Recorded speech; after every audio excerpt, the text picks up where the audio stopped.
এখানে আসার উদ্দেশ্য কি? ये लक्ष्मीनारायण बाबा का कहाँ से आते हैं? ये माया कहाँ से आती?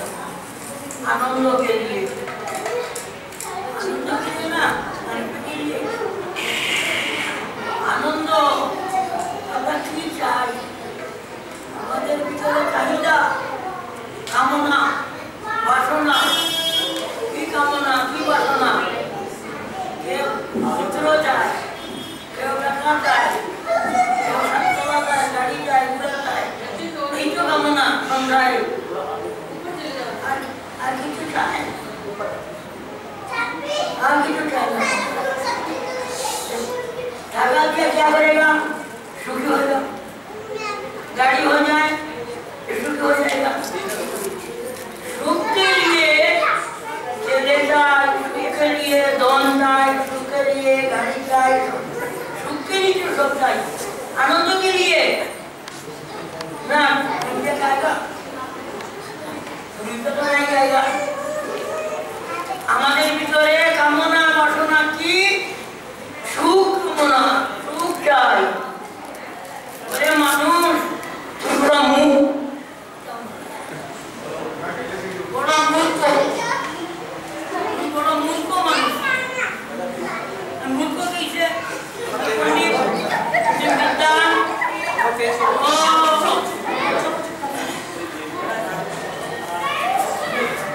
तुम्हारा सुख कैसे मिलेगा তুমি জানে না। এদিকে লিয়ে বলে বলে মানুষ তুমি বড়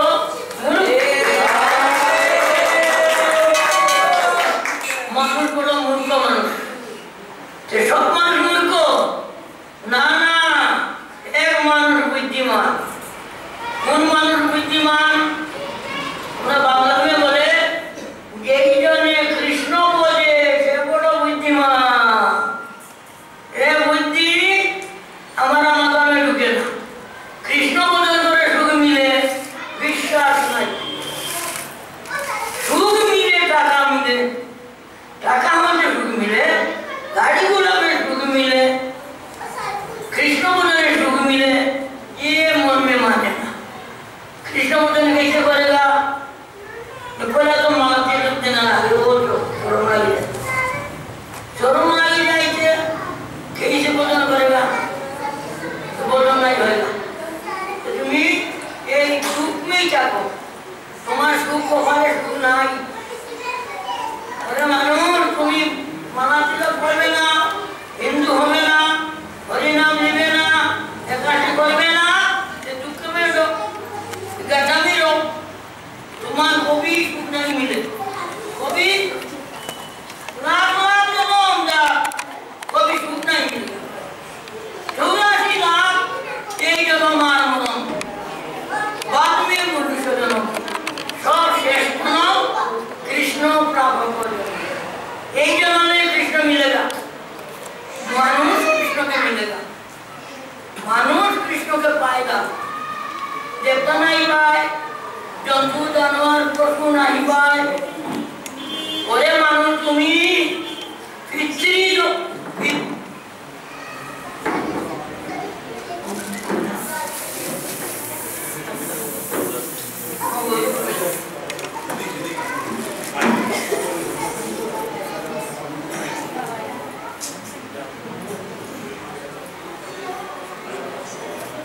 তুমি মানুষ দেখো পিতৃ সম্পত্তি, পৈতৃক সম্পত্তি জানেন জানেন না? বাবার যে সম্পত্তি, ये संपत्ति किसके मिले? एक बाबा का दुई लगा, एक लगा बाबा का सेवा करे, एक बाबा सेवा करे ना। बाबा की करे जब सेवा करते ना तो संपत्ति नहीं देता, करते ना दुई प्रकार सेवा करो, दुई बाबा समान भावे देगा, ठीक ना? जगतेर पिता कृष्ण, कृष्णेर सम्पत्ति आमार अधिकार, आमार बाबा कृष्ण, जगतेर पिता कृष्ण, तार सम्पत्ति आमार अधिकार।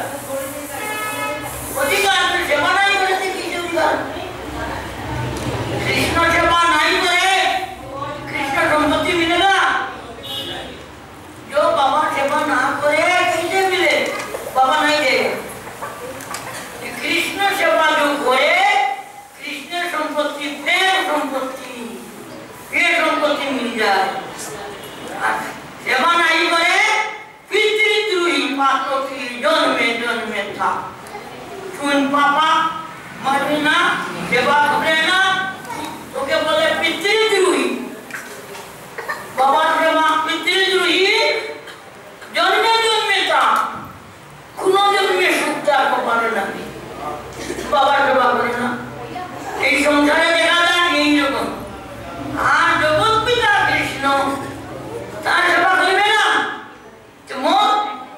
जन्मे जन्मे नरके ऐसी की जगत संसार में दुख सुखी पाई जाना साधु गुरु वैष्णव धर्म माने वो सुखी हे गरीब न हे महाधनी এই জগতের মধ্যে একজন जो कृष्ण भजन करे ये सुखी हम सब दुखी तो हम जो सुख चाहिए भजन करो गुरु मानो स्कूल में पढ़ो तो भी नौकरी मिलेगा यही स्कूल में पढ़ना चाहिए गुरु स्कूल में पढ़ना चाहिए तो भी एमन चाकरी मिलेगा राधा रानी चाकरी मिलेगा राधा रानी रोज तो तीनों को करे राधा रानी चाकरी मिल जाएगा राधा रानी सेवा मिलेगा ये मेरा जन्मे जन्मे सेवा नहीं जाएगा এই চাকরি কোনো জন্মেই ছুটে না এমন চাকরি আর এই সংসারের চাকরি আমিও নাই চাকরি সুতরাং মানে মানুষ বড় বুদ্ধিমান মানুষের সবার উপরে মানুষ এদের উপরে নাই মানুষের উপরে কই নাই দেবতা নাই দেবতা বলে আমি মানুষ হয়ে যাই সকলের ঘরে আর মূর্খ মানুষ বলে हम स्वर्गे जाएगा या मूर्ख मनुष्य देवता हो जाएगा और देवता बोले ब्रह्मा विष्णु बोले हमें भारत से जन्म लो कृष्ण भजन करेगा जीवन सफल करेगा हमारे यही मनुष्य जन्म कैसी देखो दुर्लभ जन्म 84 लाख बार के जन्म मिल गया यही जन्म में कृष्ण पाइते ही होगे पाना ही लगेगा गुरु भाई को धरो आज नदी नदी बोल चलो हरे कृष्ण कृष्ण कृष्ण हरे हरे हरे राम राम हरे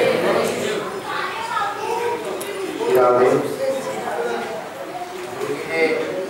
अभी बताया कि इस प्रकार से एक पिता होता है तो पिता की संपत्ति पर अधिकार तो पुत्र का ही होता है पिता की संपत्ति का अधिकार पुत्र को होगा किंतु यह जो संपत्ति है गाड़ी बंगला या जागतिक संपत्ति है इस संपत्ति का अधिकार पुत्र का होता है किंतु कौन पिता सत्य है आज मैं मर जाऊं गुरुजी ने बताया तो मेरे पीछे ना मेरे माता मेरे पिता कोई नहीं मरेगा ना जाने कहाँ मैं जन्म लूंगा कहाँ किसका पिता बन जाऊंगा तो असली पिता कौन है तो गुरुजी ने कहा जगत पिता कृष्ण जेना वदेवा पितृदोहितावा के तार जन्मे जन्मे भाव जगत के पिता कौन है ईश्वर परम कृष्ण कौन है कृष्ण जगत के पिता है तो ये जितनी भी संपत्ति है वो किसकी है कृष्ण की है तो हम उनकी संपत्ति का प्रयोग कर रहे हैं तो उनका एहसान तो मानना चाहिए जो खाना मिला आप क्या समझ रहे हो हम कमाई करके आ रहे हैं वो हमारी अपनी तरफ से मिल रहा है अरे भगवान धरती माता है अगर उसमें गेहूं नहीं हो तो हम कहां से अन्न खा पाएंगे धरती हमको अन्न नहीं दे तो हम कहां से अगर पेड़ नहीं हो तो फल कहां से पाएंगे हम तो सब सृष्टि के नायक कौन है ब्रह्मा जी और ब्रह्मा जी की उत्पत्ति नारायण के नाभि कमल से हुई तो पूर्ण ब्रह्म कौन है ईश्वर परम सच्चिदानंद विग्रह तो जगत पिता कौन हुए कृष्ण हुए गुरुजी ने उपदेश दिया पर हम सब उनकी संतान तो संतान जब पिता की आज्ञा का पालन नहीं करती है ऐसे हम आपके पिता हैं मैं अपने पिता की आज्ञा का पालन नहीं करूंगा तो क्या होगा उसका परिणाम गलत होगा तो हमारे पिता की आज्ञा क्या है जो जगत के पिता कृष्ण ही बोलते हैं क्या हरि का भजन करो मेरा भजन करो सर्वधर्मान परित्यज्य मामेकम शरणं व्रज कहा है ना मेरी शरण में आओ मैं तुम्हें सब पापों से मुक्त कर दूंगा और गीता में साफ कहा है तवेव माता चा पिता तमेव बंधु चा सखा मैं ही माता हूँ मैं ही पिता हूँ आज हम किसी को मित्र करने जाएं तो वह भी धोखा देता है, मित्र भी धोखा दे देता है। और हम बोले कि हम अभिमान करें, विद्या धन का अभिमान करें, धन भी हमको विनाश का कारण बन जाता है, धन का अभिमान हो जाता है और आदमी अभिमान के कारण अपना पतन करता है। ये अभिमान तब भगवान ने कहा है अभिमान विनाश का कारण है। हर कोई वस्तु, हर कोई चीज है वो मैं तेमव विद्या द्रवणम कहते हैं। और बाद में भी कह दिया तुम्हें सर्वम मम देव, मेरा ही भजन करो। अर्थात गुरु जी ने कहा पिता कौन हुए फिर? कृष्ण। हम इनका भजन नहीं करते हैं, अत्याचार करते हैं और हर गलत पथ पर चलते हैं, इसी कारण तुम दुख पाते हैं। इनकी आज्ञा क्या है? हरिनाम करो। और गुरु जी जो तुलसी की माला लेकर आए, तुलसी की माला पहनो। अरे तुलसी की माला क्यों पहनते? गुरु जी ने बताया अंदर बैठ के सबको, इसका क्या कारण है? गुरु ने सबको तुलसी की माला पहनाई ना। आप सब लोग वृंदावन जाते ना, वृंदावन नाम सुनते एक आनंद होता है। वृंदावन का अर्थ क्या है? वृंदावन, वृंदा के अंदर तुलसी और वन कहते हैं, थोड़ा जानते तुलसी का वन। और वृंदावन में तो भगवान ने जन्म लिया और कहीं मान लिया वृंदावन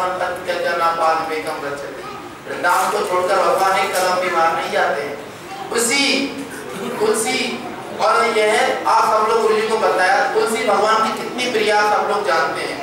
आप कितना भी आपने द्रव्य बनाया, कितना भी बड़े बड़े भगवान में खीर बनाई, कितना भी द्रव्य बनाइए, भगवान के सामने रख दीजिए। इस प्रकार से अंधे को कुछ नहीं दिखता है तो भगवान कहते हैं मुझे भी कुछ नहीं दिखता है। तुलसी जी जब तक नहीं डालोगे भगवान उसको नहीं रखेंगे।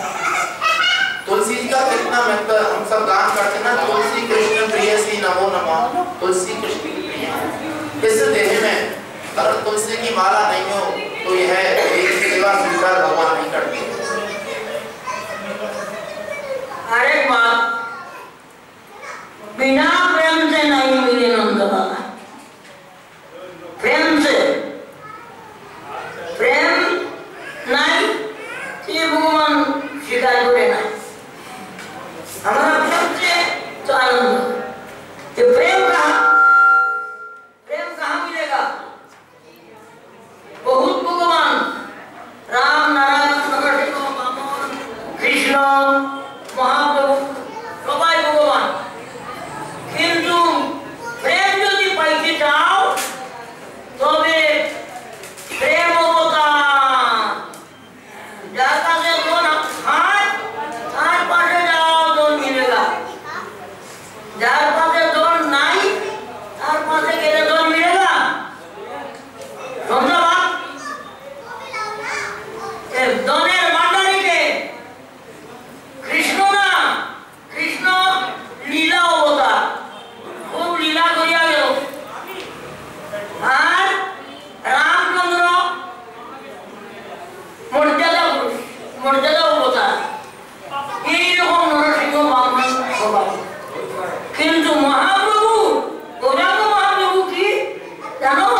ভগবান নিজে বলছেন আমার বিশ্বাস করো। কি বিশ্বাস? বলে আমার একবার হরিনাম লোক তো আমি সত্য করে বলছি, 3 বার সত্য করে বলছি, তোমাদের ভালো উদ্ধার করে দেবো। হরে কৃষ্ণ হরে কৃষ্ণ কৃষ্ণ কৃষ্ণ হরে হরে হরে রাম রাম রাম হরে রাম। সমাজে কম চলো এখন আসলো एक बार ये बता दो हिंदी में एक बार हिंदी में बोलिए, हिंदी कथा बोल रहा हूँ, गुरुजी ने बताया अभी कि जो प्रेम, भाई हम लोग अगर भूखे हैं, हमारे अंदर भूख है तो कोई लगे जो जिसके पास अन्न है, खाना है, उसके पास जाके तभी तुम्हारी भूख मिटेगी ना। तो ये हरि नाम है, जो प्रेम है, कहाँ से आया? तो कलयुग में राधा कृष्ण के मिलित अवतार हुए चैतन्य महाप्रभु। चैतन्य महाप्रभु के कारण ही यह प्रेम दिया उन्होंने। क्या प्रेम? हरिनाम प्रेम। जो आज गुरुजी आप यहाँ पर देख रहे हैं, पृथ्वी से आज से नगर आदि ग्राम सर्वत्र प्रचार हो गए मोर नाम, अर्थात गौर सुंदर। जो हम जो आज गौर गौर नाम गाते हैं, हरिनाम गाते हैं, संकीर्तन बोलते हैं ना, हरिनाम संकीर्तन। इसके पिता कौन है? अजानुलंबित भुजो कनकावदातो संकीर्तनक पितरो, अर्थात संकीर्तन के पिता बस कलयुग में निताई गौर है। संकीर्तनक पितरो द्विजवरो कमलाय तात्व, द्विज मतलब दो, निताई गौर। इनके द्वारा ही गौरों के गोपन छीलो, निताई आना बेड़ा लो, अर्थात ये हरिनाम संकीर्तन है। यह गोलोक में गोपन था। निताई गौर सुंदर प्रभु आए। जो गौर सुंदर के बारे में गुरुजी ने बताया है, वही श्री कृष्ण चैतन्य राधा कृष्ण नहीं अन्य, अर्थात राधा कृष्ण के मिलित अवतार चैतन्य महाप्रभु हैं, जिनको बोलते ना निताई गौर हरि। और गौर सुंदर के अवतार कौन है? राधा कृष्ण के अवतार गौर सुंदर हुए। जाते ना इस्कॉन मंदिर में आप देखते हो, बोलते हैं गौर हरि बोल, निताई गौर हरि बोल। और नित्यानंद प्रभु कौन है? बलराम जी हैं। बलराम जी के अवतार हैं। जिस प्रकार से अगर हमको ऊपर चढ़ना है तो पहली सीढ़ी पर चढ़ते हैं या चौथी पर चढ़ते हैं?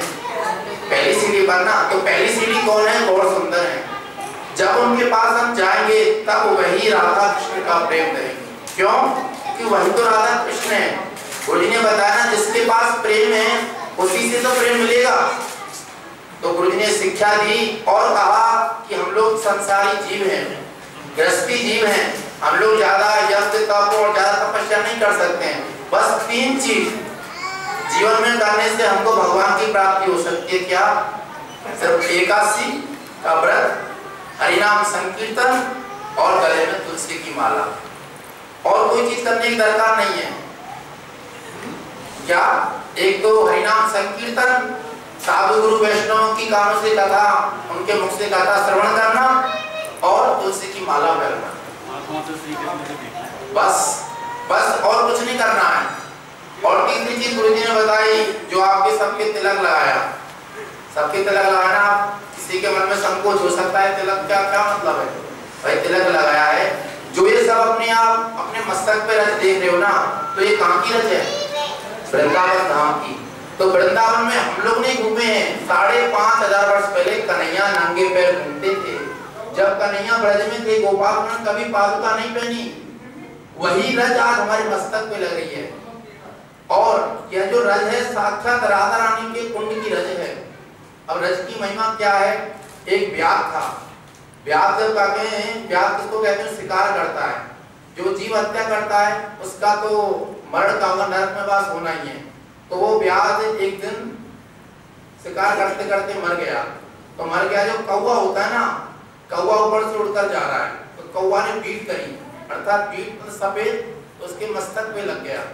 उसी समय मस्तक पे जो गिर पड़ा, उसी समय वैकुंठ से भगवान के दूत आए और यमपुरी से यमदूत आए।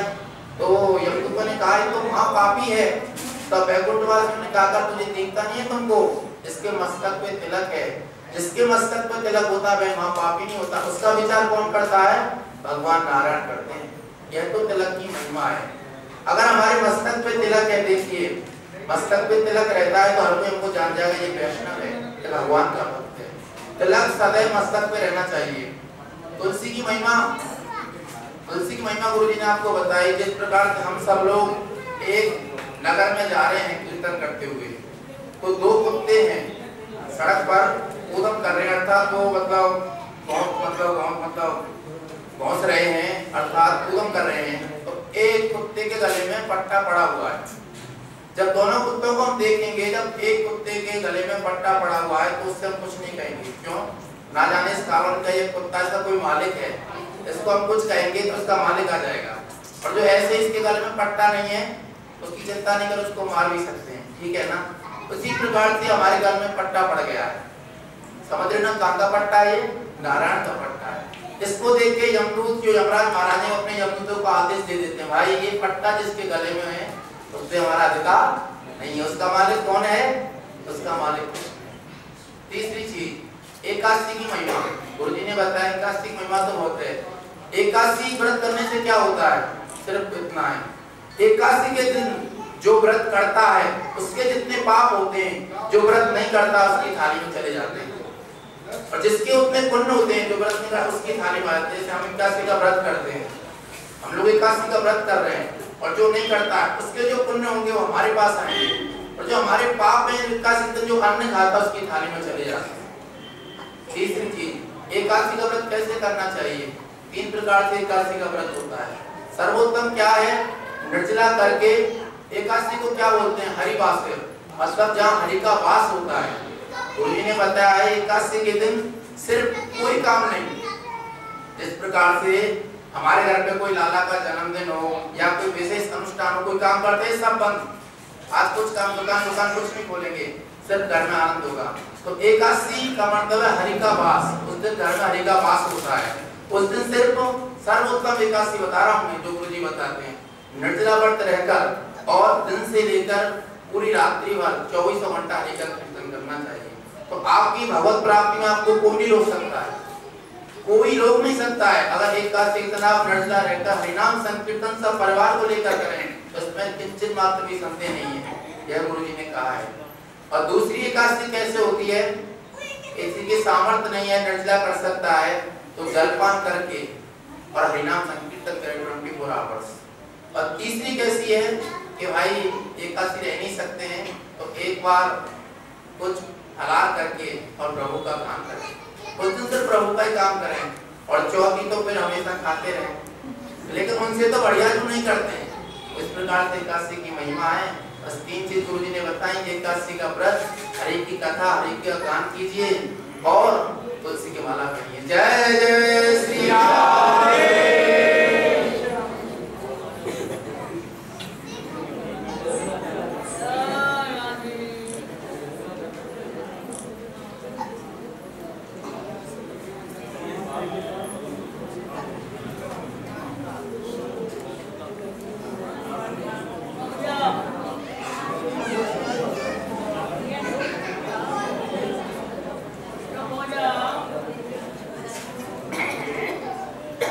देखिए आज